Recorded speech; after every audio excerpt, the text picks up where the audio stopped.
Madrid, 21 de febrero de 1981. Concepto de sendero para el hombre de nuestros días. Vicente. El sendero es un término genérico para explicar el proceso que va desde cualquier centro de conciencia, hacia algún objetivo determinado, dispuesto o proyectado, para esta conciencia. Significan estas palabras que la idea del sendero es universal, no corresponde solamente al reino humano, sino que abarca la grandiosidad infinita del universo y, quizá, más allá del universo. Desde el sendero de involución del propio Dios de cualquier sistema planetario, hasta el humilde átomo perdido dentro del complejo de los elementos químicos, todo es un sendero que se proyecta desde un punto determinado en tiempo y espacio, buscando una finalidad siempre de orden trascendente.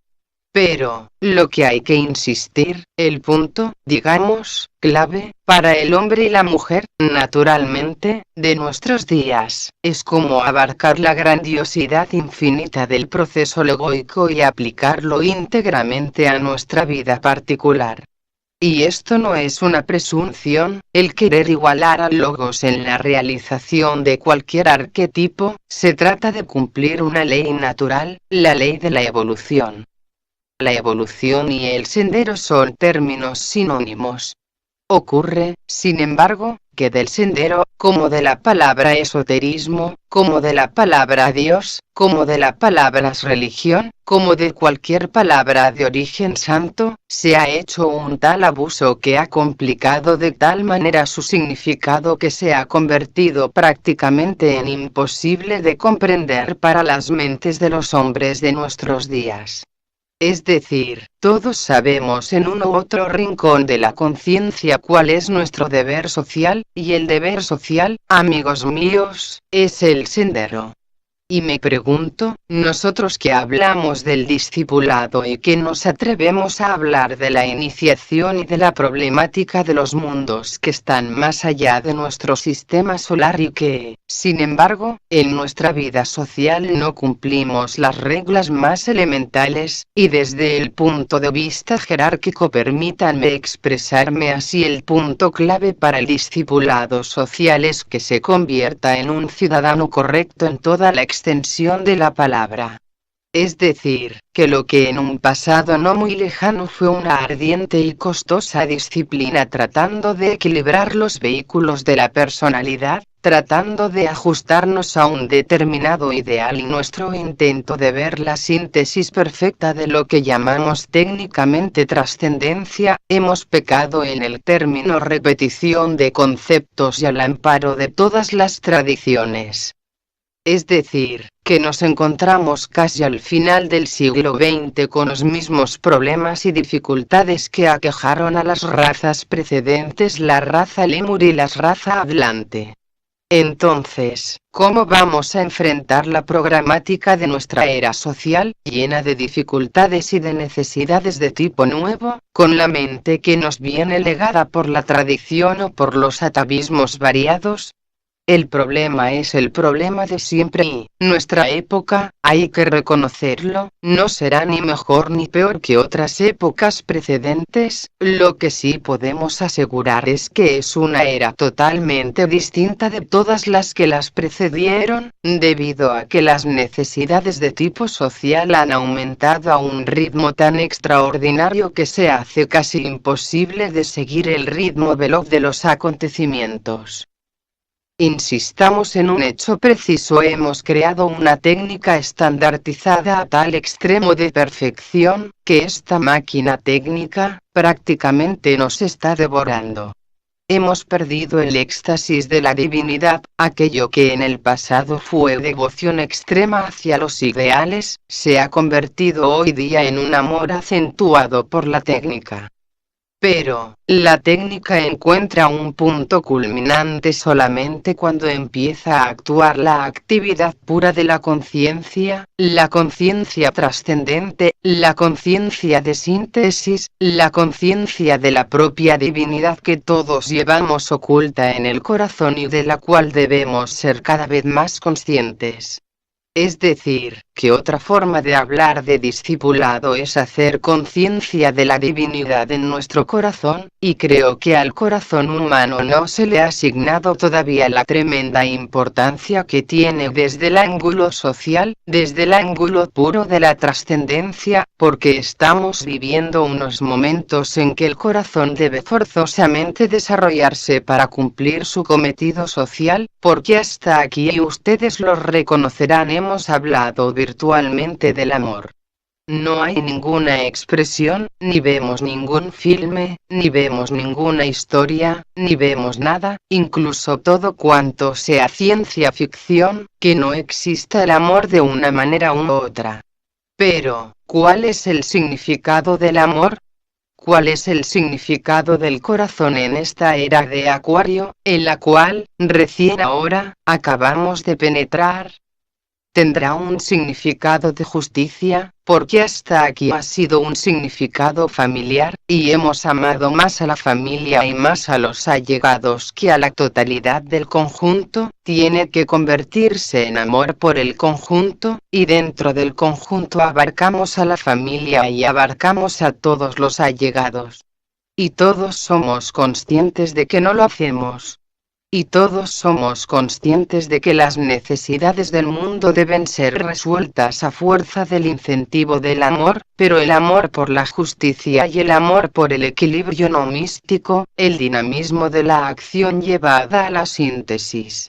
Es decir, podríamos decir que la jerarquía planetaria, la gran fraternidad blanca del planeta, no está predestinando hombres máquinas que sigan el sendero por el impulso de cualquier deseo, porque el deseo de crecer en el mundo espiritual está en la base del yoga, tal como lo practican los que practican el yoga, precisamente, es decir, que el yoga, que es unión, se transforma en un apego al yoga, lo cual ya niega el amor por el yoga y niega el amor por el conjunto. Y así todas las cosas. Y ahora han surgido de improviso, como una floración natural de un conjunto de valores psicológicos, que están tratando de surgir a la luz, una serie de movimientos de tipo espiritual, de todos los tipos, y cada uno de estos movimientos pretende tener la verdad, lo cual significa que hay que acogerse a las reglas del discipulado, tal como se procuran o se manifiestan a través de estas escuelas de pensamiento. Y me pregunto, ¿podíamos llegar esotéricamente hablando en términos espirituales, a un conjunto de valores sociales, a un conjunto de valores psicológicos que nacieron no al amparo de la tradición, ni de cuanto ha sido conquistado en el pasado, sino que todos y cada uno de nosotros partiésemos de cero? Ahora mismo, aquí, ahora, que cambiásemos la actitud de la conciencia y que dejásemos de ser meras máquinas que siguen el impulso de la tradición, el impulso de los movimientos, el impulso de los líderes, el impulso de todos aquellos que dentro de cualquier tipo de yoga, de cualquier tipo de meditación, trascendente o no trascendente, de cualquier tipo de movimiento espiritual, está haciendo prevalecer el sentido de la autoglorificación, lo cual significa que no hay humildad en la presentación, ni en los objetivos, ni en el trabajo que se está realizando. Es decir, que para mí sería muy fácil hablar técnicamente del sendero, les hablaría del sendero de la iniciación, les hablaría del sendero del discipulado, las fases del discipulado en probación, del discipulado en contacto con el maestro, o ya aceptado, del discipulado ya dentro del corazón del maestro, y del discipulado consciente dentro del camino iniciático, pero, ¿verdad que se ha dicho todo tantas veces? Y le hemos prestado tan poca atención a lo que es más puro, a lo que es más noble, a lo que es más santo, aquello que está en nosotros sin contaminación posible y que, sin embargo, estamos constantemente despreciando, dejando de lado. Podríamos surgir libremente ahora y aquí de las cenizas de todos los yoes muertos a través del tiempo, porque todo cuanto estamos utilizando es el material marchito que fue utilizado por todas las razas precedentes, por todos los movimientos, antes y después de Cristo, hablando de amor y hablando de compasión y hablando de justicia. ¿Dónde está esto? Ustedes me lo pueden decir, por favor, ¿dónde está la justicia? ¿Dónde está el amor? ¿Dónde está la libertad? Y todos hablamos de amor, de paz y de libertad. Bien, la libertad es la conquista del yo cuando se ha liberado de todos los impedimentos de la tradición, de cuanto ha surgido puro y sano de todas las escorias de la propia personalidad, la que se ha integrado en valores absolutos. Resumiendo, la persona que pueda amar siquiera un poco a sus hermanos. Naturalmente, dirán. Sí, pero esto lo sabemos ya. No se trata de conocimientos, se trata de vivencias. La época que estamos viviendo, repito, no es ni mejor ni peor que las de antes, pero es totalmente distinta y, como que es distinta, no puede sujetarse, no puede reconciliarse con todo cuanto hasta aquí hemos considerado como un apoyo de los valores psicológicos. Y, naturalmente, pasar de la complejidad absoluta, ambiental, por así decirlo, a quedar libres, nosotros frente al propio yo, viviendo de la propia esencia, tratando de captar valores absolutos, dejando nuestra mente vacía de todo concepto tradicional, y enfrentar la vida de cara a la inmortalidad. Para mí, esto es el sendero, sin técnica, sin apreciación de tipo discriminativo, solamente con una comprensión real de las necesidades humanas y de una comprensión absoluta de los valores que tenemos que desarrollar para acogernos a esta forma distinta de enfrentar la realidad. No hay que caer, no obstante, en la extravagancia del absolutismo, porque cuando digo dejar el yo a solas consigo mismo, no estoy diciendo crece en ti mismo y haz una escultura de ti mismo y, entonces, adórate, que es la autoglorificación. Hay que surgir nuevo, enteramente nuevo, y esto ya lo dijo Pablo de Tarso hace tiempo. Hay que buscar el hombre nuevo, el que resurge como el ave fénix de sus propias cenizas. Y, claro, esto lo sabemos todos. Como concepto intelectual sabemos muchas cosas, pero lo esencial es que vivamos un poquito esta realidad, no demasiado, un poquito, para empezar, pero es que este poquito también le es negado a nuestra propia vida, y esta propia vida, que es la vida de todos, está sufriendo en la cárcel de esos compromisos contraídos con el pasado. Entonces, muy bien, nos afirmamos en los recuerdos y en las tradiciones del pasado, porque el pasado fue el germen de la conciencia actual, y esto, psicológicamente, lo sabemos todos, y sabemos que la conciencia tiene por objeto adecuar los valores del pasado a las necesidades del presente para crear un futuro de promisión. Pero, bien, me parece a mí, que la mayoría de los esfuerzos quedan petrificados al pasar por los recuerdos instintivos de la subconsciencia, y allí se quedan esperando que el audaz buscador se sumerja, libere y haga surgir todo aquello a flor de la conciencia para liberar el subconsciente. Y esto es psicológico, pero me pregunto y también les pregunto a ustedes, ¿podemos apartar el hombre actual, de la ciencia, de la tecnología y de la psicología natural? No podemos, porque el esoterismo es la clave de todo, porque refunde dentro de su propia esencia, dentro de sus propias ideas, el contexto de los conocimientos adquiridos a través de la mente concreta y a través de los deseos, solamente, que con todo este bagaje hay que subir buscando el amparo de la verdad. Dense cuenta que les hablo de la verdad.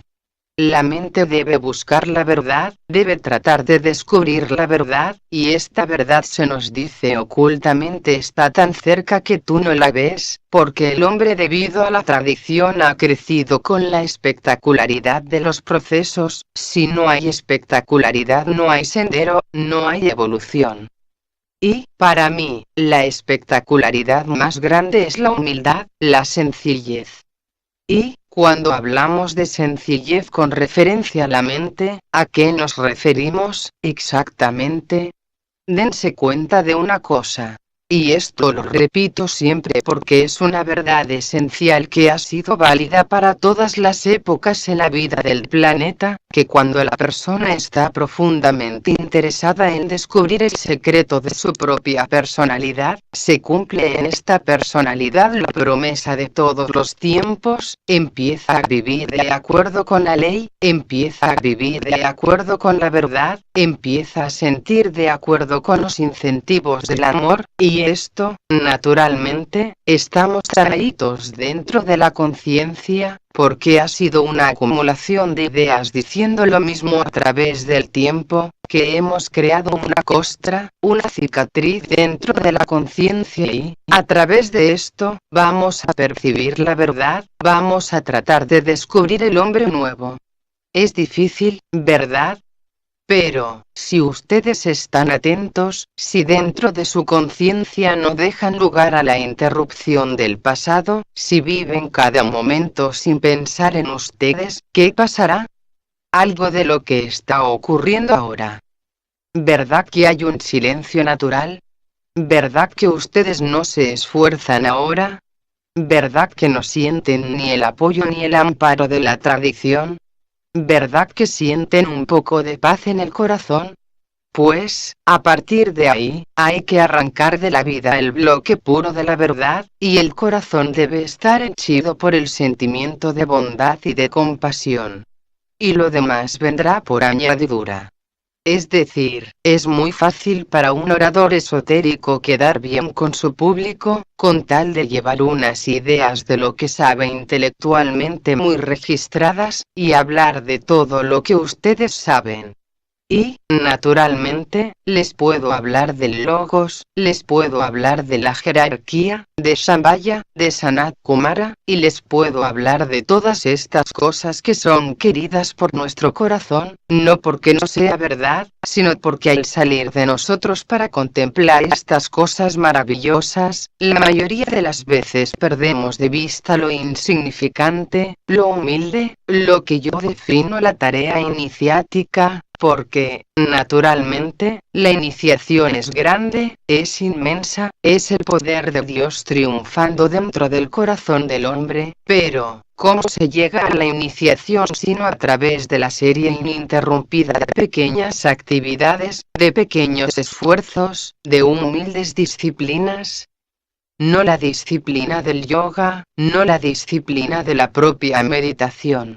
Y no voy contra una cosa ni contra la otra, pero me refiero a una cosa muy fundamental que el hombre deberá sustentarse en la raíz de sí mismo. Es decir, llegará el momento en que su vida será una conciencia de continuidad tan profunda que no tendrá necesidad de acogerse a ninguna disciplina, sea cual sea el ideal que lo manifieste y lo coordine.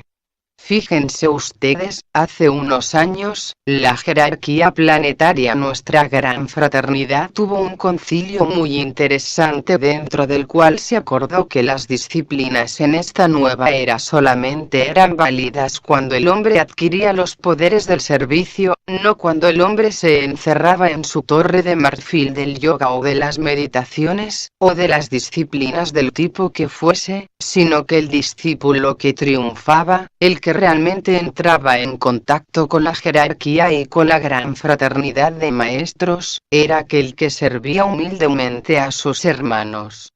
Es decir, hasta aquí el hombre había crecido con la idea de que el conocimiento esotérico era la base y quizá lo sea, pero es una base intelectual.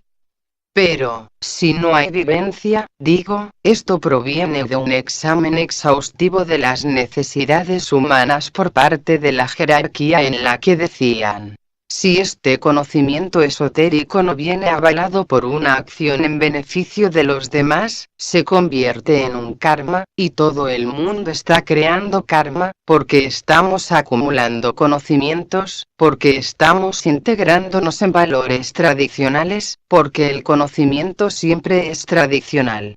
La única que se libra de la tradición es la verdad, que está más allá de todos los conocimientos, esotéricos o no esotéricos. Es decir, hay tantas cosas que hacer y hacemos tan pocas, ¿verdad? Hay un sentimiento tan noble en nosotros, si no, ustedes no estarían aquí, ni yo tampoco, que vale la pena insistir en esos puntos.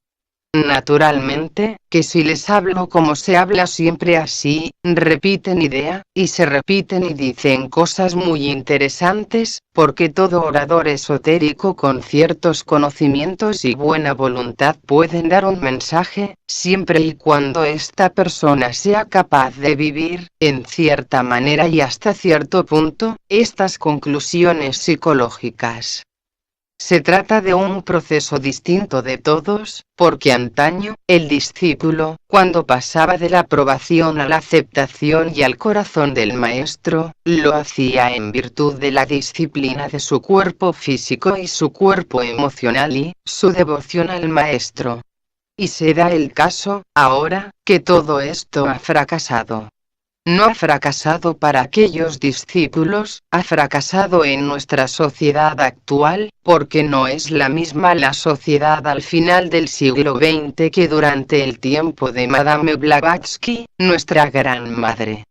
No se trata de decir que todo cuanto fue dicho en el pasado no tiene valor, sino que el valor del conocimiento esotérico solamente será en función de la capacidad de adaptarlo a las exigencias de la vida cotidiana.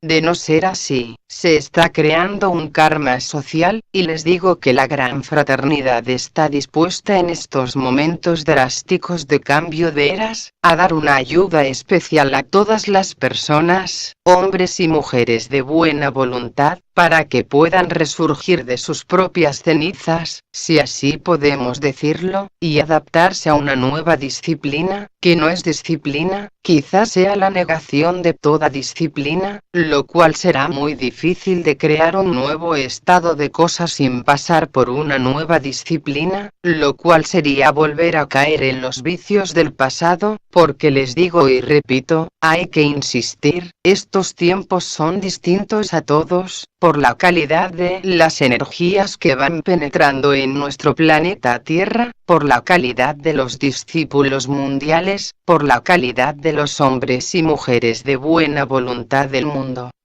Entonces, se está creando una nueva zona de interés jerárquico aquí en la Tierra, del cual todos y cada uno de nosotros estamos inmersos.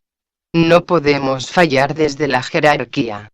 Démonos cuenta, que todo el proceso de ordenación cíclica y que todas las expansiones de conciencia que provienen de las grandes constelaciones siderales, deben contar ante todo con el consentimiento de la humanidad, las pequeñas voluntades de los hombres, las pequeñas voluntades de los hombres que son parte de la voluntad de Dios y que, por lo tanto, pueden alterar el plan de Dios. ¿Se dan cuenta de la situación? Es decir, que cuando hablamos en un sentido jerárquico, en el sentido de la ayuda, en el sentido de la ecuación de valores psicológicos conocidos para llegar a un punto determinante en nuestra vida, estamos ya traficando con valores divinos, con valores que están más allá del tiempo conocido. Estamos inmersos en un punto dentro del cual podemos realmente captar la verdad, llenar nuestro corazón de bondad, y llegar a un punto de equilibrio físico. Quisiera que ustedes preguntasen para extender más las ideas. Interlocutor. La verdad es algo que parece ser que la mente no es capaz de poder alcanzar. Aquí se habla muchas veces de que hay un camino para llegar a esa verdad, ¿no es la mente muy fácil para conseguirla? Vicente. Bien, Cuando la mente busca, no la verdad, sino una verdad, tendrá que crear un camino que parta de sí mismo hasta esta verdad y, entonces, a esto lo llamamos sendero. Pero, ¿qué pasa cuando el hombre no quiere captar una verdad sino la verdad? No es igual una verdad que la verdad. Para llegar a la verdad no hay camino, somos nosotros el camino, somos nosotros la verdad, somos nosotros la vida. Es decir, somos la verdad de nuestra propia vida, somos el camino que nos conduce a esta verdad y somos la vida que nos lleva por este camino, por lo tanto, no existe un sendero hacia la verdad. Ahora bien, cuando hablamos del sendero, es porque establecemos una meta y, naturalmente, cuando establecemos una meta, la que sea, hay que crear un camino, hay que crear un sendero, y les hablo del sendero en ese sentido. Ahora, ustedes me dicen. La liberación, no busco la primera, la segunda, la tercera, la cuarta, la quinta iniciación, busco la liberación total de mi ser. Tengo que decirles, si tú tienes capacidad para llegar a esta expansión de conciencia, debes hacer como la araña, que segrega su propio camino de sí. Por lo tanto, no es un camino, está el camino dentro del individuo, y este camino lo estamos trazando con nuestra atención en todo cuanto estamos realizando. Pero, dense cuenta, que desde el momento en que la persona hombre o mujer sitúa ante su vida una perspectiva, una meta, esta meta le condiciona hasta el punto que no puede resistir la presión del ideal, o la tradición, o la religión, lo que sea. Pero, por el contrario, si la persona se desentiende, si es posible, de todo compromiso externo y aprende a seguir los impulsos de su propio ser, alcanzará una meta sin proponérselo, sin crear ningún objetivo visible, porque, fíjense ustedes, cuando la persona busca la perfección, está buscando algo perfecto, no es la perfección, porque la perfección lógicamente no tiene meta alguna, porque desde el momento que creamos una meta de perfección, hemos perdido la perfección, hemos creado una meta que conduce a un punto más o menos perfecto, pero la perfección es un movimiento. Por esto les decía, aquí y ahora se está realizando el gran milagro, se está resolviendo el gran secreto, la gran alquimia transmutadora de la conciencia. Cuando existe esta unción por los valores, no valores X, determinados, sino todo es un valor, y estamos cansados de oír e incluso repetir que Dios, la verdad está en todas las cosas, y nosotros, naturalmente, cogemos una cosa y depositamos en aquella cosa todo nuestro afán de verdad y, naturalmente, creamos entonces las complejidades, porque en un punto solo, estamos depositando todo el fruto de la atención y, entonces, no buscamos la verdad. Estamos estableciendo, permítanme decirlo, un compromiso con la verdad. Estamos, quizá, discriminando, pero no estamos discerniendo. Estamos viviendo al amparo de los ideales y, si nos falta el soporte del ideal, ¿qué quedará en nosotros? Una gran separatividad, ¿verdad? Una gran soledad, ¿y qué haremos entonces con esta soledad? ¿Qué es la antesala de la liberación, esta soledad? Naturalmente, buscaremos el amparo de la compañía, de la diversión, porque la soledad nos aterra, esta soledad que alberga la verdad y que no tiene compromiso con nada externo es la solicitación del discípulo de la nueva era. ¿Podemos llegar a afrontar esta soledad? Esta soledad, como digo, es el fruto de la experiencia, si somos capaces de afrontarlo con serenidad nos dará algo a cambio que será el secreto de las edades, nos dará, no el conocimiento determinado de algo, sino que llenará nuestro ser de esta verdad que es la esencia del conocimiento, que es la sabiduría de todas las cosas. Porque todo está en todo. Y en este momento de íntima fragancia, existe algo que escapa a todo compromiso, algo que nos libera de las ataduras del yo, de algo que vibra más allá y por encima de nosotros mismos. Estamos viviendo unos momentos muy trascendentes en todos los órdenes, y no solamente en nuestro país, en todos los países, debido a la presión de fuerzas cósmicas, de las cuales nuestra mente no tiene quizá una noción acertada o completa, al menos. Pues bien, este es un legado que hay que aceptarlo de una manera indiscriminada, serena, apacible, expectante. ¿Saben ustedes lo que significa expectación? Es la antesala de la verdad, es la antesala de los misterios. Si estamos expectantes es que estamos muy atentos, como ustedes ahora, por ejemplo, y en esta superatención se está gestando el hombre del futuro. Estamos creando otras estructuras, diferentes de las del pasado, aparentemente seremos los mismos, pero, internamente se ha creado un compromiso con Dios, no con las formas. Es decir, hemos renacido de las propias cenizas, estamos surgiendo nuevos, triunfantes. Estamos afrontando la vida desde un punto de vista tan extenso, tan ilimitado, que nuestra mente forzosamente para captar esta verdad tiene que quedar reducida al silencio más absoluto. Y este silencio tan absoluto solamente es posible cuando hay una gran expectación, como ahora. Ustedes están expectantes, se están dando cuenta del tesoro que guarda su propia conciencia, están liberándose, y sin técnicas ni disciplinas. ¿Cuántas veces a través del yoga no se llega a un estado de esta naturaleza, y ahora, ustedes, solamente porque están atentos ya lo están realizando? Interlocutor. ¿No será esta situación debida a que, precisamente, la mente está quieta y tranquila y ya ha desaparecido como obstáculo?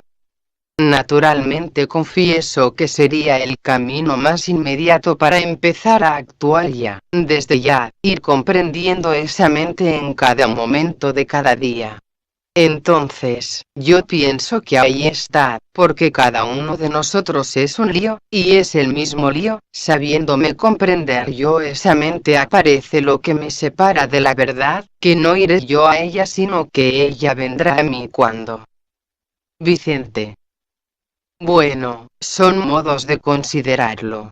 Si usted está atento, muy atento, no a una cosa determinada, a todo cuanto ocurre dentro y fuera de sí, se produce ese silencio natural.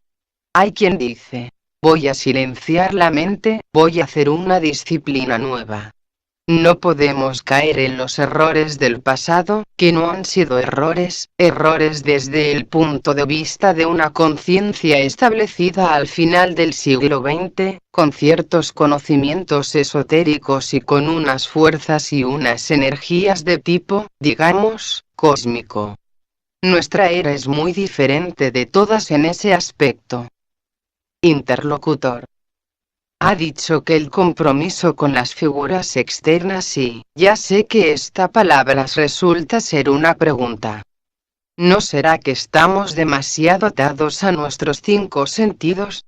Que son los más burdos, como todos sabemos, pero me gustaría mucho que hablara de esta esclavitud, porque siempre estamos hablando que queremos que nos presenten a Dios en cualquier momento. Somos cómodos, ¿no? Pero somos cómodos también de nuestros 5 sentidos. Me gustaría mucho que hablara de estos 5 sentidos burdos, que no son otra cosa que, frente a planos superiores, cosas que nos limitan. Me gustaría eso. Vicente. Bueno, para enfrentar nuestra vida social, para tener contacto los unos con los otros, naturalmente, utilizamos los 5 sentidos corporales, más los sentidos que se están desarrollando de acuerdo con este ímpetu de percepción, de esta profundidad, por así decirlo, analítica y discernitiva. porque los 5 sentidos conocidos son el aspecto burdo, como decía el Señor, de sentidos más sutiles. Estos sentidos más sutiles, en el plano astral y en el plano mental, están tratando de dar su mensaje, pero se encuentran con la obstrucción.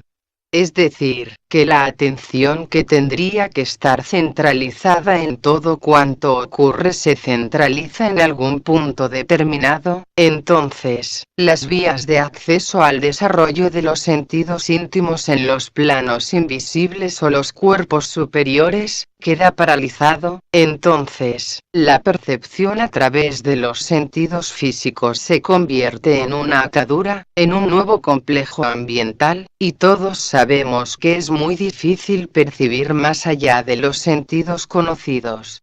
Y, naturalmente, digo, y ustedes quizá lo habrán percibido, que en la expectación hay un sentido de síntesis. Ustedes perciben algo que está más allá de los sentidos, y no son simplemente la eclosión de los sentidos que están en el cuerpo astral o en el cuerpo mental, sino que es un sentido superior que está por encima de todos, iluminando el proceso. Es lo que esotéricamente se llama el ojo de Tauro, abierto a la luz. Es el ojo de la visión, está más allá incluso del tercer ojo, al cual estamos habituados. Es el ojo de la verdad, que es de síntesis verdad.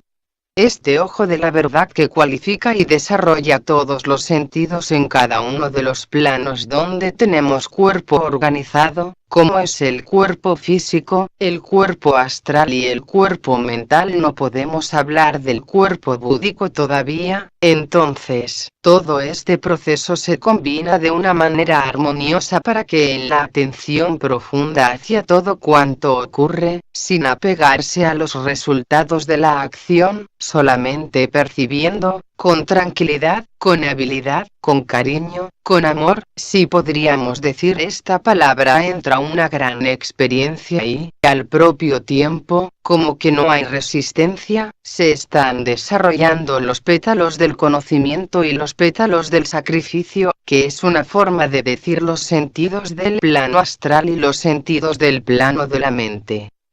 Todo, solamente por el hecho, no de buscar una disciplina, solamente de estar atentos.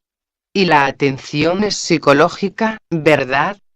Todos podemos estar atentos y lo estamos muchas veces, no siempre, muchas veces estamos atentos, pero, si llegamos a producir dentro de nuestro ser esta atención formidable, automáticamente, por el solo hecho de estar atentos, vamos a desarrollar todos los complejos psicológicos del ser, y vamos a liberarnos de todos los complejos establecidos del pasado, y vamos a vivir una nueva vida porque tendremos 5 sentidos astrales completamente desarrollados y 5 sentidos mentales que están desarrollándose progresivamente. Y, entonces, quizá, podamos hablar de la iniciación, porque la iniciación siempre es el desarrollo completo de los sentidos. En la primera iniciación, tenemos que tiene que haber un desarrollo de los 5 sentidos físicos y un gran desarrollo de la mente sobre el cuerpo emocional.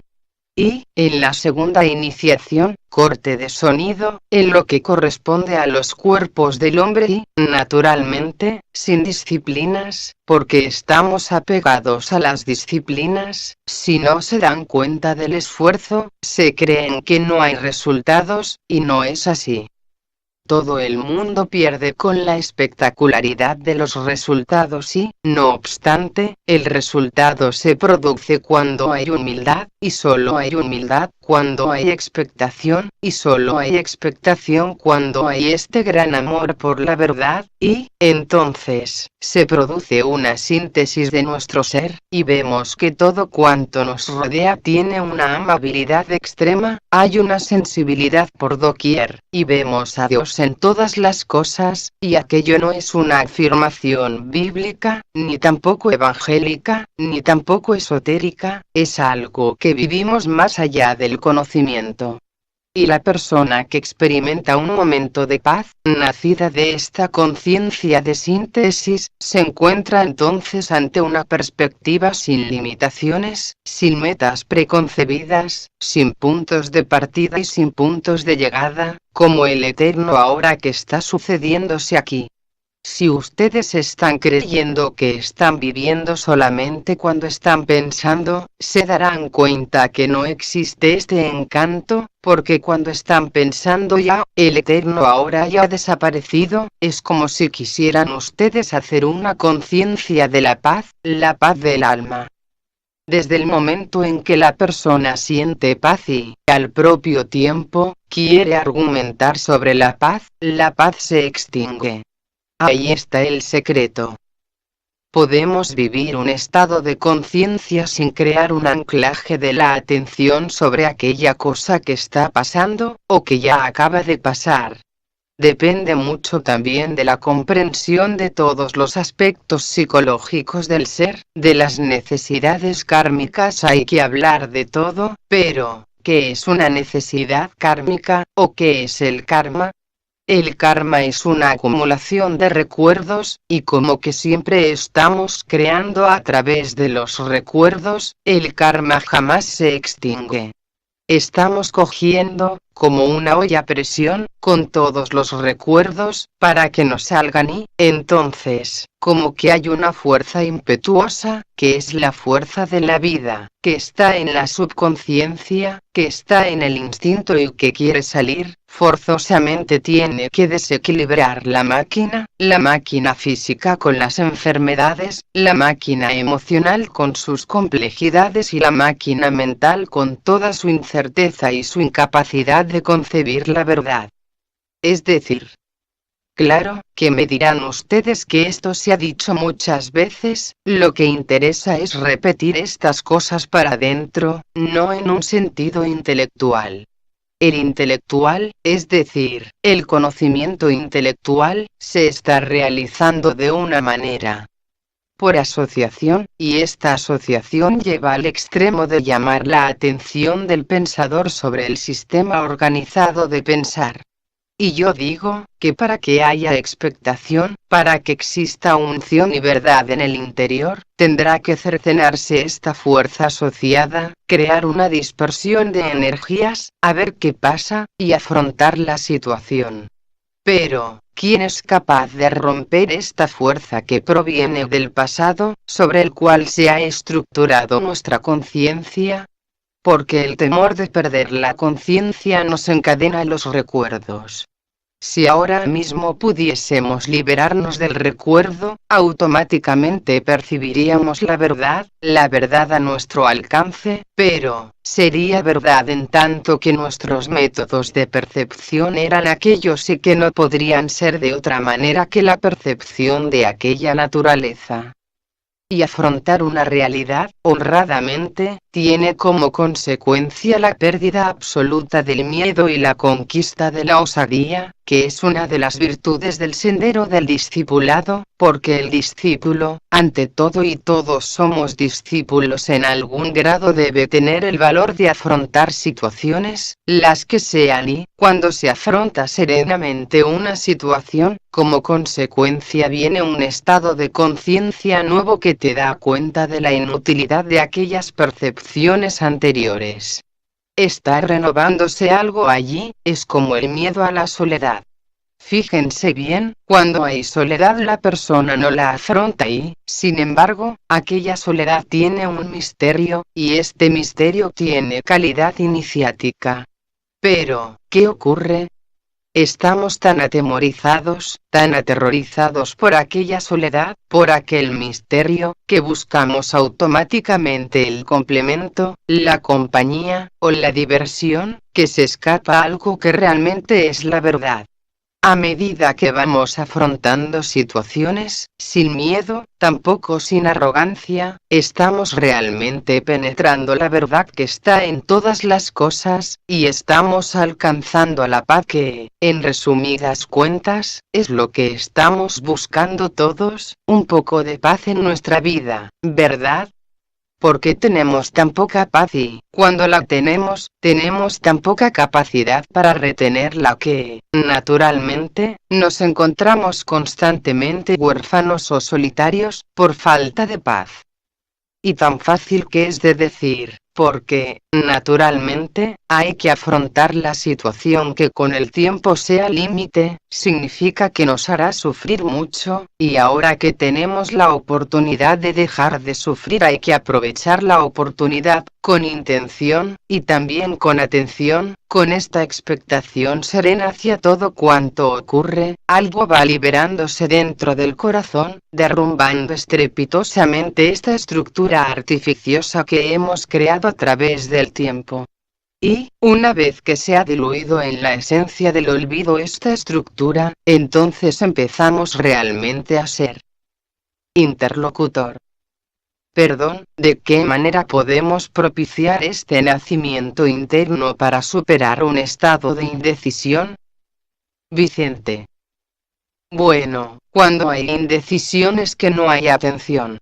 Fíjense bien, cuando hay un problema y la persona no lo afronta, lo pospone en el tiempo y, mientras va posponiendo en el tiempo este problema se está creando una serie de indecisiones. Es decir, una indecisión prácticamente es el dilema de hago esto o hago lo otro, que es el problema que tiene enfrentado el hombre que llamamos el problema del libre albedrío, hago esto o hago lo otro. Esto es la indecisión, esotéricamente hablando, y también es un aspecto psicológico. Entonces, si hay ante nuestra vida, y siempre hay problemas que resolver, pero hay la sinceridad y la ausencia de miedo para enfrentar una situación que consideramos a extremos límites, llegará un momento en que aquello se solucionará. ¿Cómo? No lo sabemos, ¿para qué? Eso es el intelecto, el que actúa aquí. Cualquier problema afrontado con seguridad, y con serenidad y sin miedo, tiende a resolverse. Lo que hace el individuo, es que pospone, buscando la seguridad, no una resolución completa, una seguridad en el tiempo. Y esto no existe, porque buscar seguridades es caer siempre en la indecisión de los valores, y como estamos viviendo siempre dentro de esta indecisión de valores jamás resolvemos problemas cruciales, siempre tenemos el problema delante, el que sea. Y, naturalmente, lo que ocurre con un ser humano ocurre con una sociedad organizada, sea nación o grupo de naciones o un continente. Y dense cuenta de las dificultades de solucionar problemas, cuando una sociedad organizada tiene problemas y decimos, ¿cómo está esta sociedad organizada que no puede resolver un problema? Si no podemos resolver problemas familiares, no podemos resolver problemas individuales que nos atañen única y exclusivamente a nosotros mismos. Es decir, que tenemos miedo.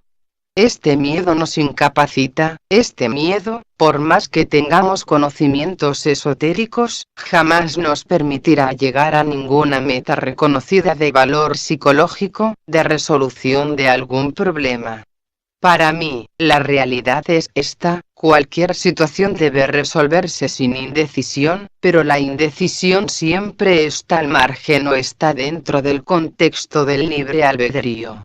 Es decir, cuando la persona está en el conflicto de decidir afirmativa o negativamente se puede equivocar. Cuando la persona se sitúa con atención certera hacia el problema, se está situando en el centro de la cuestión, más allá del sí y del no, de la capacidad de afirmar o de la capacidad de negar y, dentro de este centro inmaculado, sabe lo que tiene que hacer, porque el equilibrio de los opuestos trae como consecuencia la verdad, y la verdad es fruto de la expectación y la expectación es el fruto de la atención, y siempre vamos a lo mismo y siempre estamos sufriendo del mismo mal, tememos enfrentar situaciones y cuando leemos un libro donde se nos da cuenta de cómo hay que realizar, o cuál es la mejor de las disciplinas para alcanzar cierto estado de conciencia, o cuál es el mejor de los yogas, o cuál es la mejor meditación, enseguida vamos a buscar aquello porque es una manera de no enfrentar el problema que nos plantea la vida cotidiana. Y, naturalmente, repito, no voy contra yogas ni voy contra disciplinas, ni voy contra meditaciones, ni todo esto. Voy simplemente a que el hombre deberá llegar a un punto en el cual someta al juicio de todo cuanto le rodea a la visión del alma o a la visión del espíritu y, entonces, decida con justicia, no con indecisión, como decía el Señor, porque la decisión siempre surge, dense cuenta, por falta de atención, o por miedo a estar atento, o por miedo a enfrentar una situación determinada. Se produce un silencio entre los oyentes cuando están ustedes sin preguntar. Yo me pregunto, ¿es que están de acuerdo todos, o es que no saben qué preguntar? Pero, yo creo que todos estamos de acuerdo en una sola cuestión, que aquí se está creando un núcleo de conciencia redentiva, que todos estamos participando del mismo ideal, que todos estamos unidos, y, ¿saben por qué? Porque todos ustedes están serenamente expectantes, están dentro del asunto, no están situándose fuera y preguntando, divagando acerca de lo que está diciendo el orador. No es que estén de acuerdo, ni que acepten o que rechacen, es que hay una unidad espiritual. Lo menos importante en una reunión de estas características es lo que dice el orador, lo más importante es el estado de conciencia de todos y cada uno de nosotros. Estamos demostrando que existe una unidad, que existe una paz, que existe una trascendencia y, para mí, esta trascendencia es la verdad que todos buscamos. Y, si quieren, haremos un poco de silencio para todos, porque hay que aprovechar estos silencios, dentro del fragor de la vida, del combate cotidiano, de tantos miedos y de tantas desilusiones. Interlocutor. Al salir de aquí nos encantaría seguir o encontrar este secreto de la convivencia en nuestros propios ambientes, en nuestro propio trabajo, en nuestra propia familia, en nosotros mismos. He visto claro hoy que todos nuestros senderos son lineales, mientras que el camino de la verdad es total, envolvente, esférico. Justo.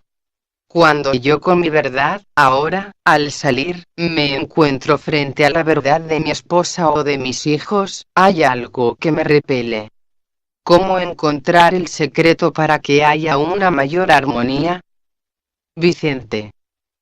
Si fuésemos sabios haríamos lo que hace el agua, porque el agua tiene tanto valor, no como propiedad química, por favor, sino por esta capacidad que tiene de adaptarse a todas las vasijas.